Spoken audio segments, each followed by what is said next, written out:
కొట్టొద్దానే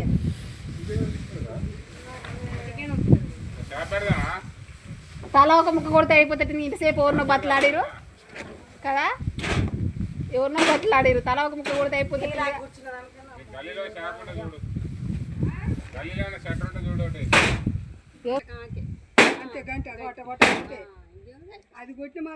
practice బాగైంది కదా సబ్బికి.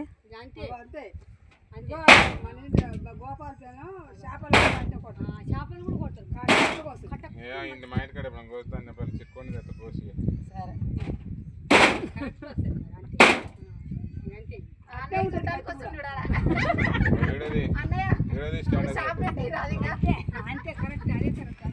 చేస్తుంటే వస్తుంది అదే షేప్ కూడా.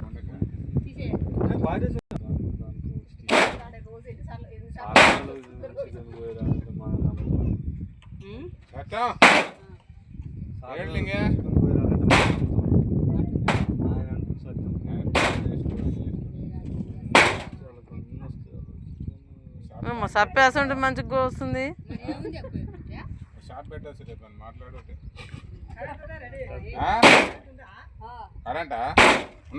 ఒక రోజు ఏమైంది, వీళ్ళ అమ్మ నాన్న కూడా ఒకరి కోసం ఎదురు చూస్తా చికెన్ కొట్టడానికి.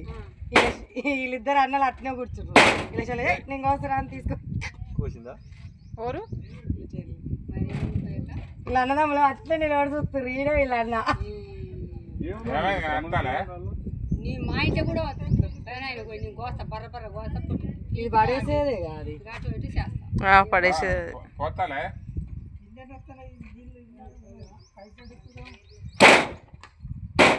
పోతున్నా గేట్ వాళ్ళు తిరిగిందా చూడు.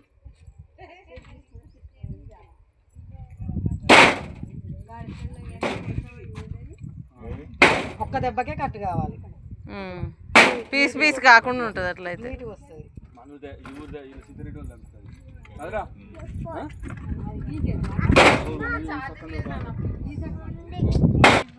అన్నం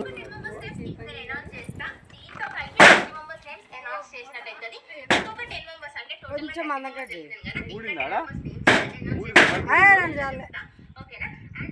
మళ్ళీ గుజ్జు గుజ్జు కాదు. మరి అప్పటి నుంచి కట్ చేసేదానికి లేట్ అవుతుంటే కదా. అట్లే లెగ్ పీస్ ఉంచవచ్చుగా. అంతలా అయింది అమ్మ.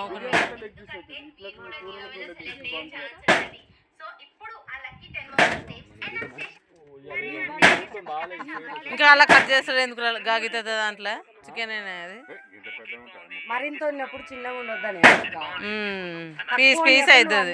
చిన్నగా ఉండాలి కానీ మరింత ఉన్నప్పుడు చిన్నగా. ఓ అమ్మ అంత గిత గిత చేస్తే అది మొత్తం పియ్యం పియ్యం అవుతుంది. అది మటన్ కట్ చేస్తారు గిత గిత చికెన్